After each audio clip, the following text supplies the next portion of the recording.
اعوذ باللہ من الشیطان الرجیم بسم اللہ الرحمن الرحیم الحمد للہ رب العالمین الصلاۃ والسلام علی اشرف الانبیاء والمرسلین خیر المبشرین والمنذرین سیدنا و طبیب نفوسنا و شفیع ذنوبنا ابی القاسم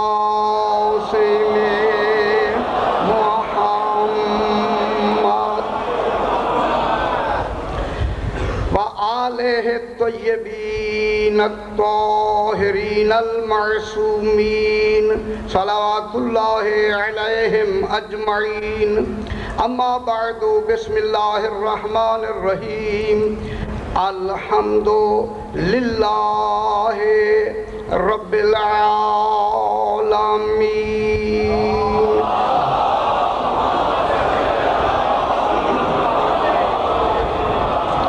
پھر بھی ذرا بلند تر صلوات پڑھیں یا اللہ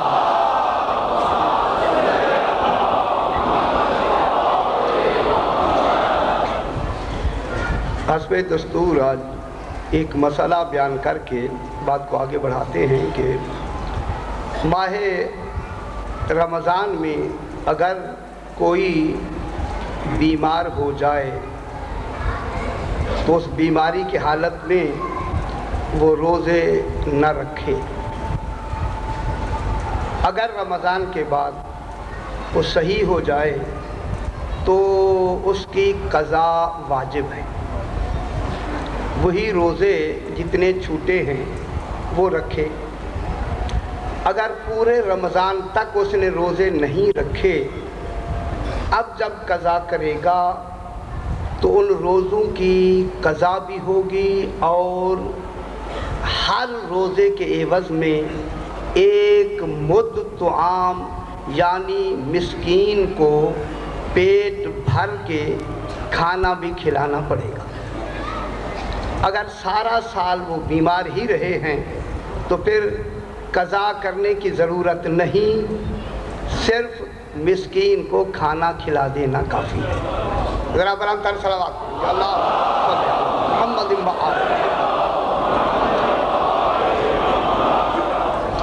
کل جہاں بات ختم ہوئی کہ یوم الدین پہ بات ختم ہوئی، آج شروع کرتے ہیں ایاک نعبد، سبحان اللہ، اس کا ترجمہ ہے کہ ہم بس تیری ہی عبادت کرتے ہیں۔ آج اسی لفظ ایاک نعبد اس پر بحث کرنی ہے کہ عبادت کیا ہے، جب عبادت ایسی بلند ہے تو پھر معبود کیسا ہونا چاہیے، اسی وقت اس پہ بحث کرنی ہے۔ سب سے پہلے یہ ایاک یہ ہے ضمیر منفصل، منفصل والی ہوتی ہے کہ الگ ضمیر، فاصلے والی ضمیر۔ ایک ضمیر ہوتی ہے متصل، ایک ہوتی ہے ضمیر منفصل، ایک ملی ہوئی ضمیر، ایک جدا ضمیر، الگ ضمیر۔ نصرہ اس نے مدد کی، یہ اس جو ہے نا ہوا، اس کے معنی ہوا، یہ دیکھیے اس نصرہ کے اندر چھپا ہوا ہے، ظاہر نہیں ہے۔ اور فرمایا آپ نے نصرہ کے معنی اس نے مدد کی، یہ اس کہاں سے آیا؟ یہ ہوا جسے کہتے ہوا، یہ ہوا کہاں سے آیا؟ اسی نصرہ کے اندر چھپا ہوا ہے۔ یہ جو ایاک ہے یہ چھپا ہوا نہیں، یہ سامنے ہے، جو ظاہر ہو منفصل ہو اسے کہتے ہیں ضمیر منفصل، الگ ضمیر، علیحدہ ضمیر، ضمیر کہتے ہیں اس شے کو جس سے کسی کی طرف کوئی اشارہ کیا جائے، اسے کہتے ہیں ضمیر۔ اب جو اشارہ ہے یہ اشارہ ہے کسی ذات کی طرف۔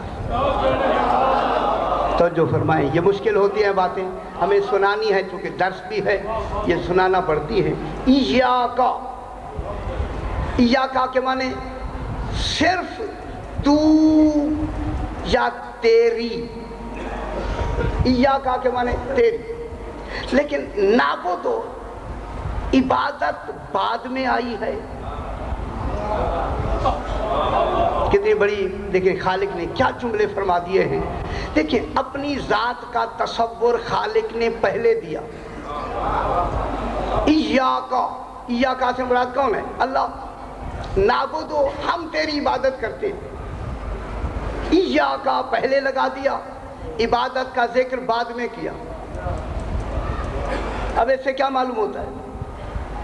ایاکا اپنا ذکر، ذات کا ذکر پہلے کیا، نعبدو عبادت بعد میں کیا۔ یہ عبادت کا ذکر بعد میں کرنا دلیل ہے کہ وہ عبادتوں سے معبود بنا ہی نہیں ہے۔ توجہ فرمائے میرے ساتھ ہو جائے۔ خدا کے لیے ذرا مشکل باتیں ہیں، سمجھنے کی کوشش فرمائے۔ عبادت کو بعد میں لگایا، عبادت بعد میں آئی۔ ایاکا اس نے پہلے کہا، اپنا ذاتی تصور اس نے پہلے دیا، عبادت بعد میں کی۔ یہ پہلے اپنا تصور دینا اس بات کی دلیل ہے پہلے مجھے پہچان لو پھر عبادت کر لینا۔ اور نہیں فرما یا اللہم صلی علی محمد و آل محمد۔ پہلے اپنا تصور یہ دے کہ ابھی یہ جملہ میں نے کہہ دیا کہ ترتیب بتاتی ہے کہ ایاکا پہلے ہے اور نعبدو بعد میں ہے۔ یہ نعبدو بعد میں آنا دلیل ہے کہ اللہ عبادت کا محتاج نہیں ہے، عبادت اس کی محتاج ہے۔ اور فرمائیں کیونکہ ایاکا نے آ کے عبادت کو بعد میں کر دیا، اور پھر عبادت تب ہوگی جب پہلے معبود کی معرفت ہو، چونکہ عبادت فرع معرفت ہے، پہلے معرفت ضروری ہے پھر عبادت ہوگی۔ آج ساری بحث اسی پہ کرنی ہے، پہلے اسے پہچانو پھر اس کا حکم مانو۔ اگر پہچانا ہی نہیں ہے، پہلے پہچانو، عبادت بعد میں آتی ہے، پہلے اس کا پہچاننا ضروری ہے۔ جب پہچان لو گے پھر جو بھی عمل کرو گے قابل قبول ہوگا۔ اگر بغیر پہچانے عمل کرتے رہو پھر کرتے رہو۔ ہم تو معبود عبادت سے بنا ہی نہیں ہے، وہ تو یہ چاہتا ہے کہ مجھے پہچانو۔ لہذا ایاکا نے آ کے پہلے یہ تصور دیا۔ پھر دیکھیں لفظ ایاکا یہ ضمیر ہے، اشارہ ہے۔ یہ اشارہ ہے کس کی طرف؟ کسی مسمى کی طرف، کسی ذات کی طرف۔ یہی تو وہ کہنا چاہتا ہے، عبادت ذات کی کرنا، نام کی نہ کرنا۔ میں بیان کر چکا ہوں جناب، عبادت مسمى کی ہوتی ہے، عبادت اسم کی نہیں ہوتی۔ اللہ کی عبادت نہیں کرنی، ذات اللہ کی عبادت کرنی ہے۔ اور فرمایا آپ نے، یہ بیان ہو چکا پیچھے بھی۔ تو اب ایاکا نے آ کے ہمیں کیا کر دیا؟ اس کی ذات کا پہلے تصور دیا، پھر عبادت کا حکم ہوا۔ اس لیے اللہ نے ایاکا کو پہلے لگا کے عبادت کو محصور کر دیا، حصر کر دیا کہ اگر کسی کی عبادت ہو سکتی سکتی ہے تو فقط اللہ کی ذات۔ اللہ اکبر، کسی دوسرے کی عبادت ہو سکتی ہی نہیں ہے، کوئی لائق عبادت نہیں سوائے اللہ کے۔ وہ ذات ہے جو ذات لائق عبادت ہے۔ بس لائق عبادت کے بعد کیا کہا؟ یا کو پہلے لگا دیا۔ آپ گھبرا تو نہیں رہے ان باتوں سے؟ یہ ضروری ہیں بابا، یہ ضروری بات۔ ذرا بلند تر صلوات پڑھ دیں گے، صلی علی محمد و آل محمد۔ یا تیسری بات کہ یا کا پہلے کیوں آیا؟ تاکہ عبادت سے پہلے اس کی عظمت و بزرگی تصور میں آئے کہ ہم عبادت کر کس کی رہے ہیں۔ اللہ اکبر، جب اس کی عظمت و بزرگی تصور میں آئے گی تو نتیجہ کیا ہوگا؟ کہ اس عبادت میں خشوع بھی ہوگا، خضوع بھی ہوگا۔ اگر پہلے تصور ہی نہیں ہے تو خشوع خضوع کہاں سے ہوگا؟ اسی وجہ سے پہلے کیا کیا؟ خشوع ہونا چاہیے، تصور۔ اور اس کے بعد کیا فرمایا؟ اس کے بعد یہ فرمایا کہ یہ تمہارا میری ذات کا تصور کر کے میری عبادت کرنا، جہاں میری بزرگی متصور ہے وہاں تمہاری عاجزی بھی آ جاتی ہے۔ سبحان اللہ، کہ تم اتنا عاجز ہو کہ کسی کے سامنے نہیں جھوک رہے، فقط میرے سامنے جھوک رہے۔ غور نہیں فرما رہے جناب؟ کتنی عاجزی کا بھی ایک تصور پیدا ہو گیا۔ معلوم ہوتا ہے لفظ ایک ہے، کتنی مفاہیم اس میں سے نکلا ہے۔ اب اس لیے اللہ نے ایاکا میں ایا کو کیا کر دیا؟ پہلے کر دیا۔ اب اگر ایسے ہوتا نعبدو کا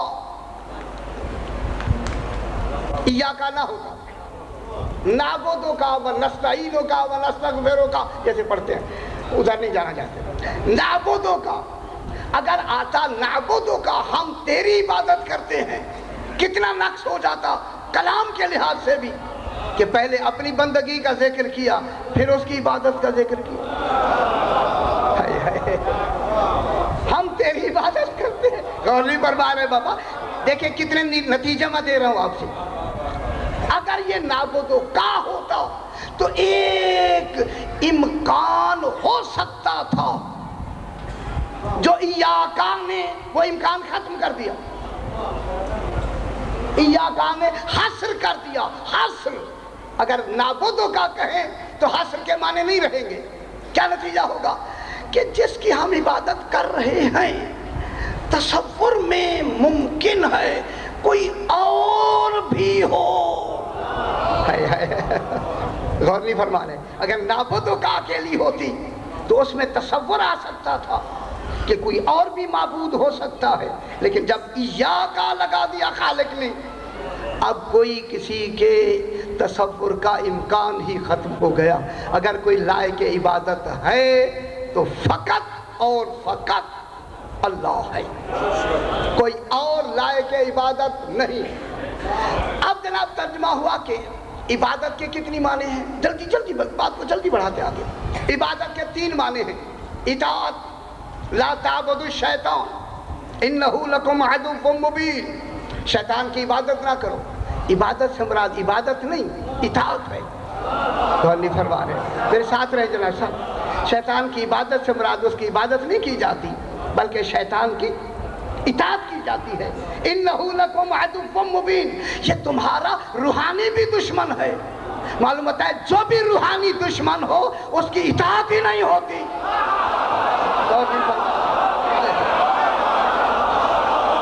توجہ نہیں فرما رہے میں کیا کہہ رہا ہوں؟ انہ لکم عدو مبین، یہ تمہارا دشمن ہے۔ تو اطاعت کے کیا معنی ہوئے؟ عبادت کے معنی اطاعت۔ اور دوسرا اطاعت قاموس میں، مفردات میں، اسوان اور تمام نے جتنا کو لکھا ہے اس میں لکھا ہے کہ العبادت الخضوع والتذلل۔ عبادت کے معنی ہیں کہ خشوع، خضوع، اپنے آپ کو اتنا ذلیل کر دینا معبود حقیقی کے سامنے کہ سجدہ سب سے کم اور آخری ہے ذلت کی نشانی. میں کیا کہہ رہا ہوں؟ جب اس کی بارگاہ میں سر رکھ دیا ہے اس سے بڑھ کے اور کیا ہوتا؟ اپنا سر اس کی بارگاہ میں رکھ دیا ہے. پروردگارا تو اتنا بزرگ ہے، میں اتنا ذلیل ہوں کہ بس میرا آخری حربہ اگر اس سے بھی کوئی اور کم ہوتا تو وہ بھی میں کر لیتا.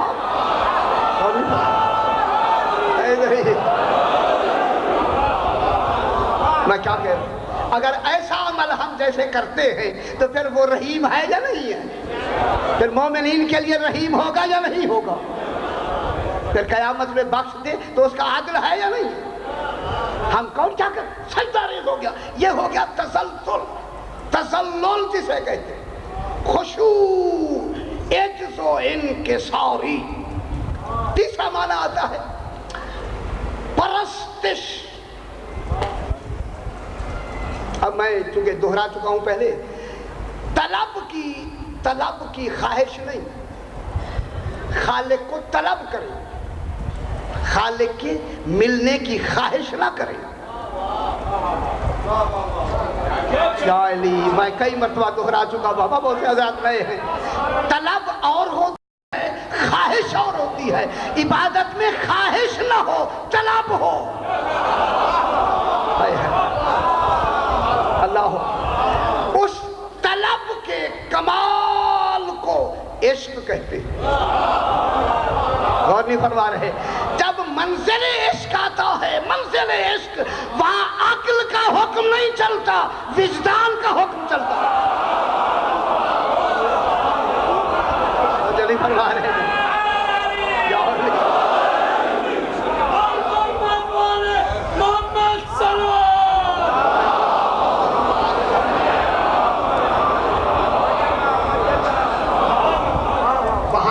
پرستش عشق کی منزل آتی ہے. کئی مرتبہ یہاں بیان ہو، پھر بیان کریں گے. ابھی ہے کہ عشق بقدر وسعت نہیں ہوتا، عشق بقدر قدرت ہوتا ہے. عشق بقدر قدرت نہیں ہوتا، بقدر وسعت ہوتا ہے. اب اس کی پرستش، عبادت اس معیار کی کرو جتنی تم میں وسعت ہے. اور نہیں فرما رہے ہیں؟ قدرت نہیں.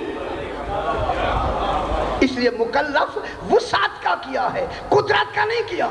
لا یکلف اللہ نفسا الا وسعها، وسعت میں مکلف کیا ہے، قدرت میں نہیں. قدرت میں بخل ہوتا ہے، وسعت میں بخل نہیں ہوتا. اور نہیں فرما رہے میں کیا کہہ رہا ہوں؟ قدرت میں بخل ہو سکتا ہے مگر وسعت میں نہیں ہو سکتا. اس لیے عشق بقدر وسعت ہوتا ہے، بقدر قدرت نہیں. پھر آگے بڑھاتے ہیں تو اب آ گیا یہ 3 معنی ہو گئے عبادت کے. اب پھر عبادت کی 3 قسمیں ہیں. وہ عبادتیں ہیں کہ جو جسم سے متعلق ہیں، کچھ وہ عبادتیں ہیں جو روح سے متعلق ہیں. غور نہیں فرما رہے؟ یہ جسم سے متعلق عبادت کون سی ہے؟ نماز، روزہ، حج، زکوٰۃ. یہ کس سے متعلق ہے؟ حج یہاں گھر بیٹھے کرتے ہیں، جاتے ہیں. نماز جسم سے متعلق، معلوم ہوتا ہے کچھ عبادتیں. قربان ہو جاؤں، اگر جسم ہی نہ ہوتا عبادت مکمل ہی نہ ہوتی. کتنی بڑی نعمت ہے جسم خالق کا، کتنی بڑی نعمت ہے کہ اس کی عبادت مکمل ہو رہی ہے. تو اب جسم سے متعلق ہیں، جیسے نماز، روزہ، یہ عبادتیں جسم سے متعلق ہیں. کچھ عبادتیں ہیں جو روح سے متعلق ہیں. وہ کیا ہے؟ اصول دین. آج بحث کرنی ہے، خدا کے میرے ساتھ رہیں. فروع دین جسم سے متعلق ہوتی ہے، اصول دین روح سے متعلق ہوتی ہے. جب تک دل سے روح سے نہیں مانے گا مومن ہو سکتا ہی نہیں ہے.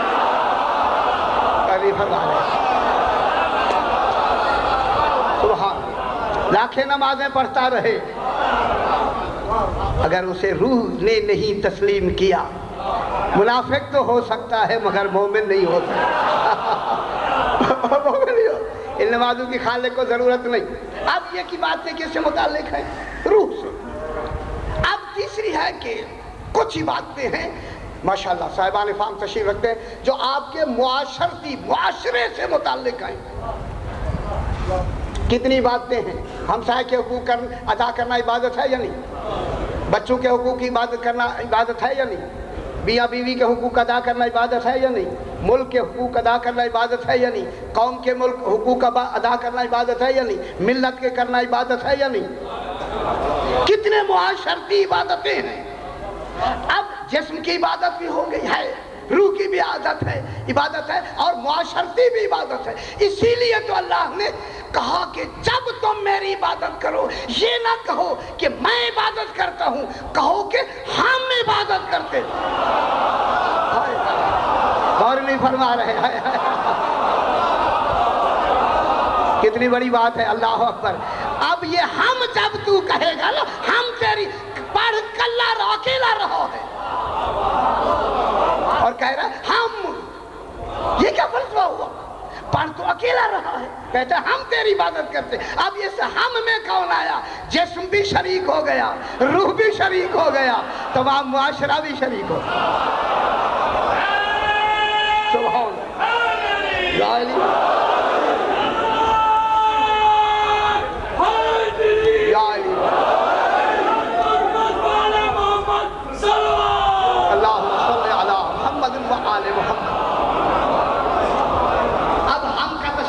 ہو گیا یا نہیں ہو گیا؟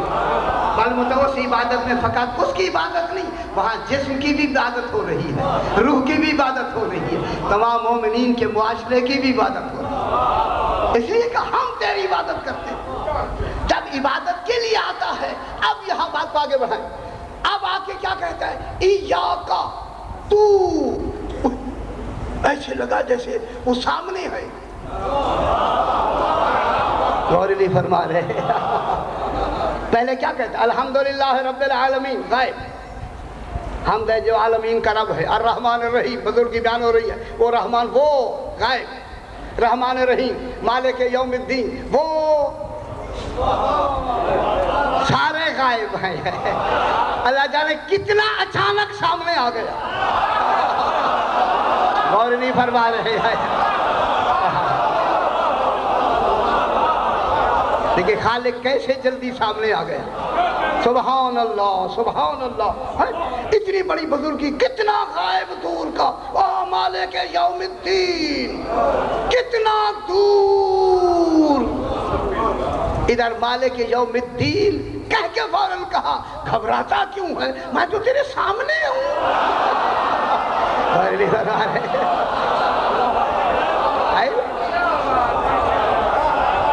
میں تیرے سامنے ہوں۔ اب کیا ہو گیا؟ غائب سے کیا ہو گیا؟ حاضر۔ اب اللہ حاضر ہے یا نہیں؟ اب حاضر ہے۔ ایسا لگتا ہے جیسے انسان اسے دیکھ رہا ہے۔ اسی لیے تو جناب علی فرماتے ہیں نماز اس معیار کی پڑھو جس میں دو یہ معیار ہو۔ ایک معیار یہ ہو کہ تم اسے دیکھ رہے ہو یا وہ تمہیں دیکھ رہا ہو۔ غور نہیں فرما رہے، اللہ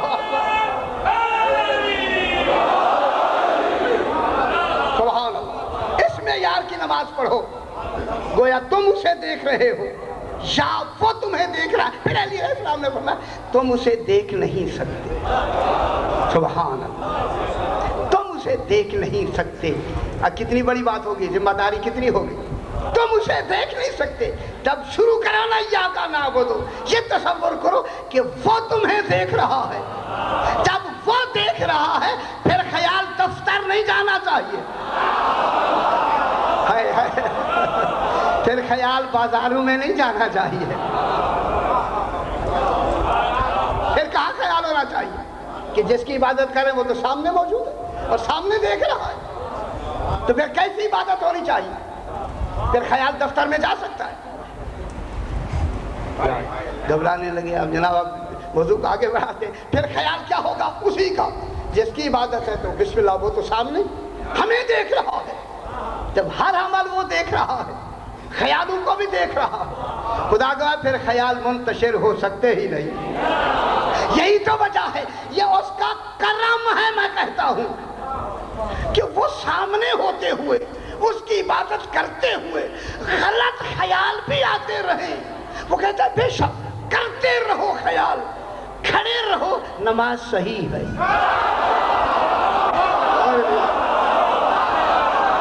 اور نہیں فرما رہے بابا، یہ کرم کی انتہا ہے یا نہیں؟ اور نہیں فرما رہے بابا، یا کبھی دوبارہ نماز پڑھی آپ؟ نماز تو ہو گئی، پھر کرم ہے یا نہیں ہے اس کا؟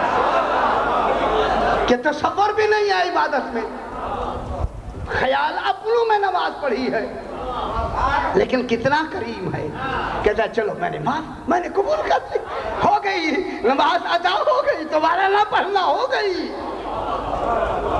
یہی تو فرق ہے ہم میں اور ہادی میں۔ جہاں برے خیال آئیں انہیں امتی کہتے ہیں، جہاں خیال ہی نہ آئے اسے معصوم کہتے ہیں۔ اللہ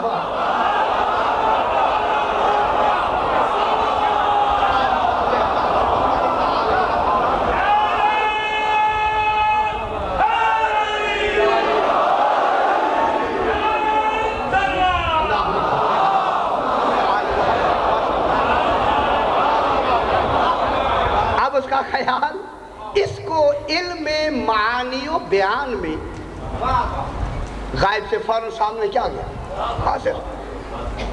یوفون بالنذر ویخافون یوما کان شرہ مستطیرا ویطعمون الطعام علی حبہ مسکینا ویتیما واسیرا۔ غائب، یطعمون الطعام، وہ طعام کھلاتے ہیں، وہ فوراً بدل کے کہا انما نطعمکم لوجہ اللہ، فوراً خطاب آ گیا۔ غائب سے کیا گیا؟ خطاب آ گیا یا نہیں آ گیا؟ یہ خطاب آ گیا۔ یہ معنی، علم معنی و بیان میں فوراً خطاب سے، یعنی مخاطب سے، حاضر سے غائب کی طرف یا غائب سے حاضر کی طرف فوراً بدلنے کو التفات کہتے ہیں۔ الف لام تے فے الف تے، التفات، ملتفت ہونا، توجہ کر لینا۔ اب یہ کیا ہوتی ہے؟ التفات۔ معلوم ہوتا ہے یہ بھی خالق نے علم بنایا ہے کہ غائب کو حاضر میں بدل دے، تو وہ کیا ہوتا ہے؟ التفات ہوتا ہے۔ جب التفات ہوتی ہی اچانک ہے، پھر یہ ہماری مرضی ہے ہم یا علی جب کہیں، غور نہیں فرما رہے جگہ شاہ جی تو جھر فرمائے گا۔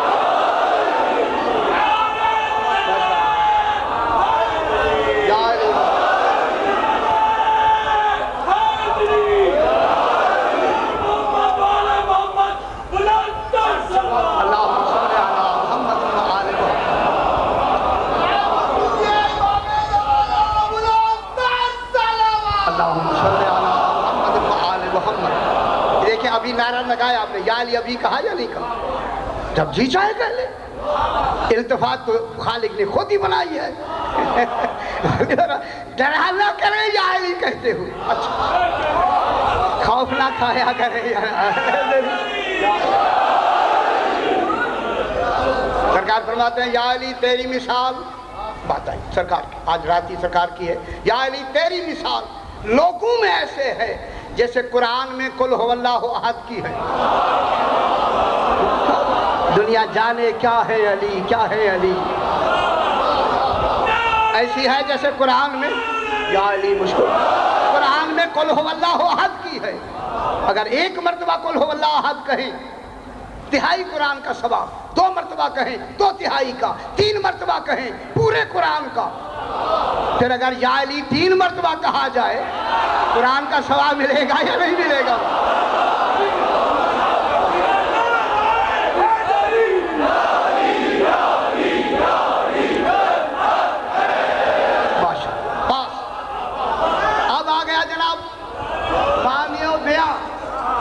بات کو آگے بڑھانا ہے. ایاکا میں عبادت میں ایا کو منحصر کر دیا. جس کے لیے لائق عبادت ہو اسی کو زیبا ہے کہ اب وہ کہے. اب اس نے کہا ذرا توجہ فرمائیں جہاں تک صاحبان علم تشریف رکھتے ہیں. یا ایھا الناس اعبدوا ربکم الذی خلقکم والذین من قبلکم لعلکم تتقون. سبحان. یا ایھا الناس آمنو نہیں لوگوں. خدا جانے کہاں تک لوگوں کی تعداد ہے. ہاں ہاں زیبا ہے نا جسے پیدا کیا ہے وہی تو کہہ رہا ہے. یا ایھا الناس لوگوں تم لوگ نہ بنتے اگر میں پیدا نہ کرتا. میں نے تمہیں وجود عطا کیا ہے. لوگوں یا ایھا الناس اعبدوا ربکم الذی عبادت کرو اپنے اس رب کی جس نے تمہیں پیدا کیا ہے. کیا کیا پیدا کیا ہے. معلوم ہوتا ہے جو بھی پیدا ہو جائے وہ لائق عبادت نہیں ہوتا. یا علی میرا خیال سمجھ نہیں آئی میں کیا کہہ رہا ہوں. تمہیں پیدا کیا ہے. معلوم ہوتا ہے جو بھی پیدا ہو جائے وہ معبود نہیں ہوتا. اسی لیے تو تصور تھا کہ علی کو کوئی خدا کہیں گے پیدا ہی کعبے میں کرا دیا تاکہ یہ خدشاہی کا بوجھ. یا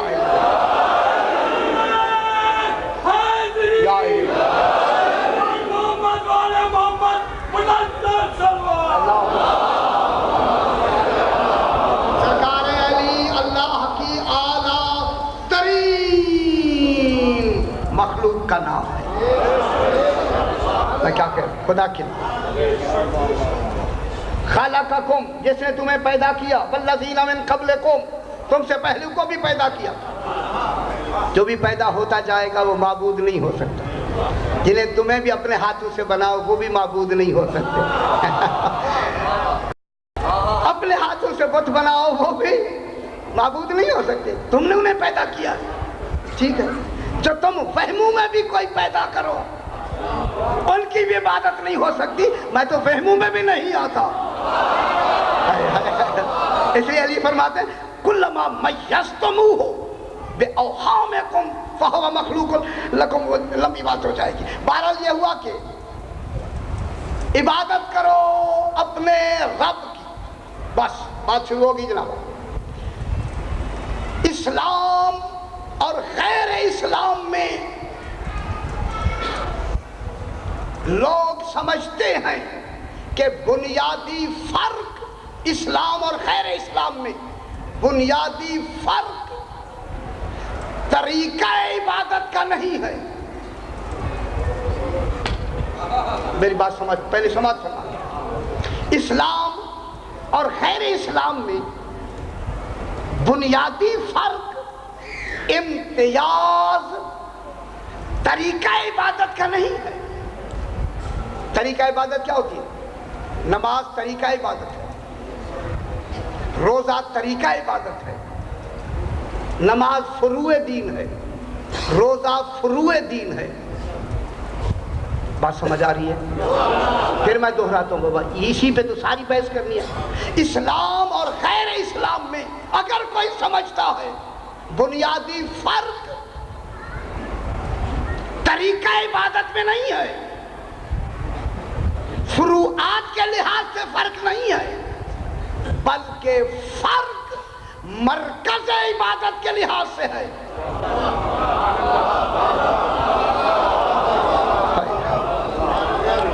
پھر میں جملہ کہتا ہوں بابا, اسلام اور غیر اسلام میں بنیادی فرق فروعات کا نہیں ہے, طریقہ عبادت کا نہیں ہے, مرکز عبادت کا ہے. مرکز عبادت کون ہے؟ اصول دین, توحید. توحید کیا ہے؟ مرکز عبادت. نماز کیا ہے؟ طریقہ عبادت. اسلام اور غیر اسلام میں فرق طریقہ عبادت کی وجہ سے نہیں ہے، مرکز عبادت کی وجہ سے ہے۔ فرق ہمیشہ ہمیشہ فروع سے نہیں ہوتا، اصول سے ہوتا ہے۔ اور نہیں فرما رہے، خدا کے لیے میری بات سمجھیں، اسلام اور غیر اسلام میں فرق کبھی بھی طریقہ عبادت سے نہیں ہوگا، مرکز عبادت سے ہوگا۔ مرکز عبادت کون ہے؟ اصول دین، توحید، مرکز عبادت۔ اب میں ساری مرکز عبادت طریقہ عبادت کہتا رہوں گا۔ طریقہ عبادت نماز، مرکز عبادت توحید، مرکز عبادت اصول دین، طریقہ عبادت فروع دین۔ امتیاز فرق فروع دین کی وجہ سے نہیں ہوتا، اصول دین کی وجہ سے ہوتا ہے۔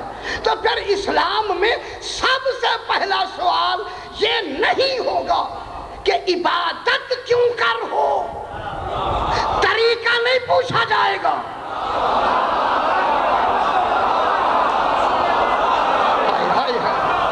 توجہ فرمائے سرکار۔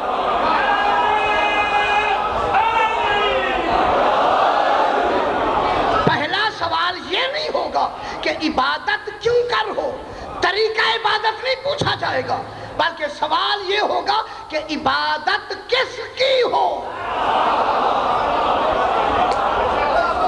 کون نہیں فرما رہے؟ تو معلوم ہو گیا عبادت کس کی ہو، یہ کیا ہے؟ اصول دین۔ نماز کیا ہے؟ طریقہ عبادت۔ اصول کیا ہے؟ مرکز عبادت۔ تو معلوم ہو گیا بنیادی فرق جب بھی ہوگا وہ اصول کا ہوگا، فروع کا نہیں ہوگا، چونکہ اصول کو کہتے ہیں جڑ، اصول کو کہتے ہیں بنیاد، فرع کو کہتے ہیں شاخیں۔ شاخیں قائم ہی نہیں رہ سکتی اگر تنا نہ ہو۔ اللہ اکبر۔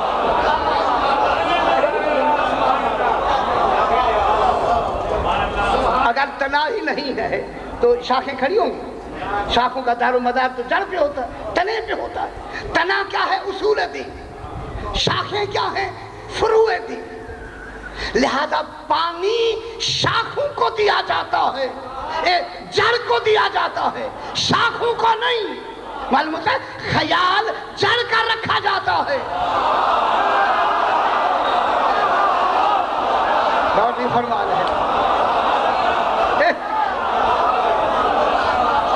عبادت میں خیال اصول کا ہوتا ہے نہ کہ فروع کا۔ اب اصول دین کیا ہو گئے؟ مرکز عبادت۔ فروع دین کیا ہو گئے؟ طریقہ عبادت۔ پھر اللہ نے مکلف کیا، ایک منٹ چلتی ہے، اس جسم کو مکلف کیا، مکلف بھی نفس کو کیا۔ نفس، یہ جو نفس ہے اندر جسم اور روح کو ملاتا ہے۔ جسم دیکھیں مادی شے ہے، روح لطیف چیز ہے، آپس میں نہیں مل سکتے تھے، اللہ نے نفس جیسی شے کو پیدا کر کے ان دونوں کو ملا دیا۔ معلوم ہوتا ہے نفس وہ ہوتا ہے جو دو کو ملائے، اس لیے نفس اللہ وہ ہوگا جو خالق و مخلوق کو ملا۔ اللہ اکبر۔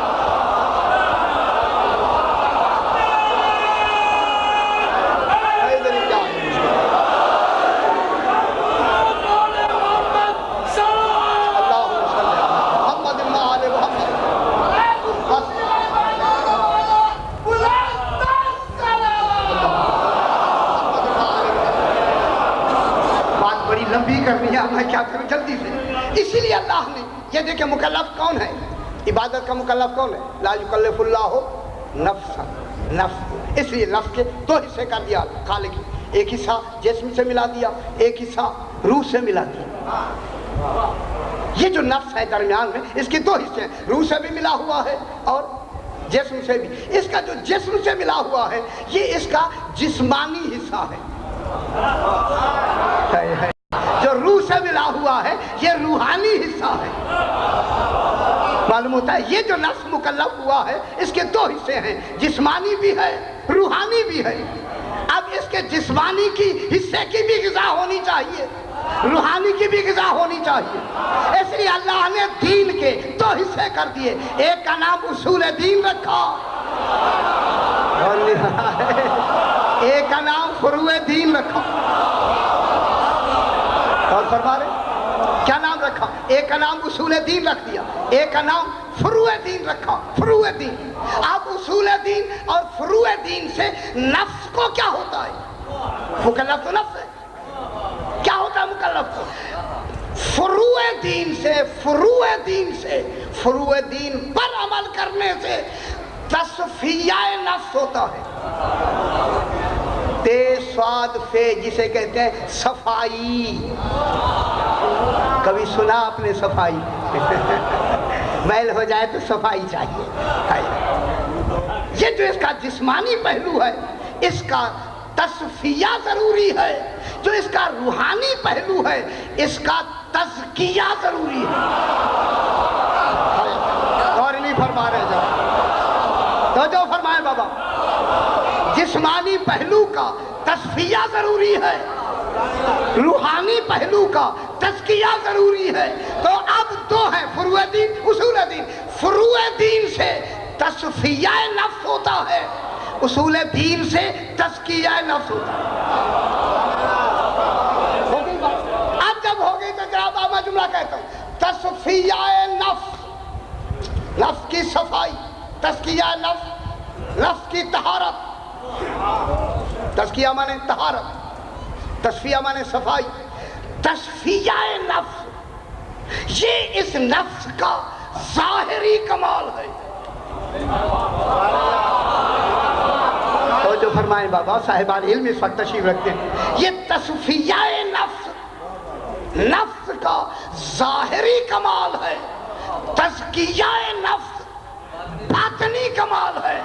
ظاہری کمال کو عبادت کہتے ہیں, باطنی کمال کو عقیدہ کہتے ہیں. اور نہیں فرما رہے بابا میں کیا کہہ رہا ہوں.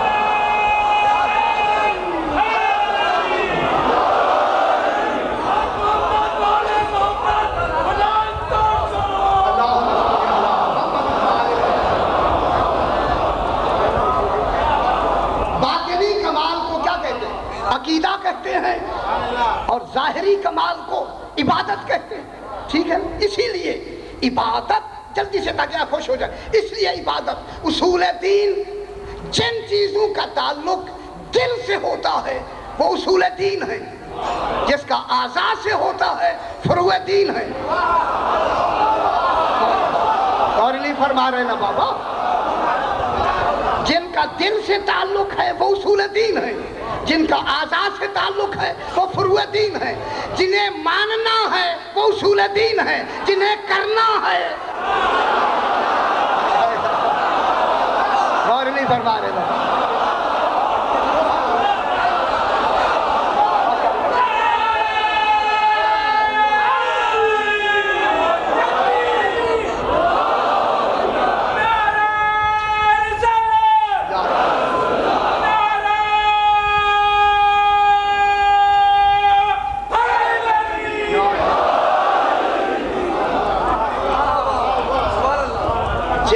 کرنا ہے وہ فروع دین ہے, جنہیں ماننا ہے وہ اصول دین ہے. اب ایک بات کر کے بڑی اچھی آپ کے مزاج کے مطابق, جس کے آنے جانے سے دین آ جائے وہ اصول دین ہے. جس کے آنے جانے سے دین نہ جائے وہ فروع دین ہے. کلمہ پڑھنے سے دین آتا ہے, چھوڑ دینے سے دین چلا جاتا ہے.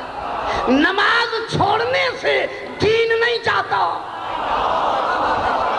کیا کہہ رہے, گناہگار ہوتا ہے. کیا کہہ رہے, نماز چھوڑنے سے گناہگار ہوتا ہے, دین سے خارج نہیں ہوتا. اس لیے نماز فروع ہے, کلمہ اصول ہے. جس کے آنے جانے سے دین آئے یا چلا جائے وہ اصول دین. اس لیے تو رسول کا نام رکھا مصطفیٰ. اسی وزن پہ آیا مرتضیٰ. ماشاءاللہ ماشاءاللہ. مرتضیٰ کے معنی ہیں جس سے اللہ راضی ہوا، اور اللہ کی رضا ہے اصول دین۔ اللہ کی رضا کیا ہے؟ اصول دین۔ اس لیے کہا یا علی حب کا ایمان، بغض کا کفر۔ تیری محبت ایمان ہے، تیرا بغض کفر ہے۔ ایمان لانے سے، دیکھیں، محبت کرنے سے ایمان آتا ہے، بغض کرنے سے ایمان کا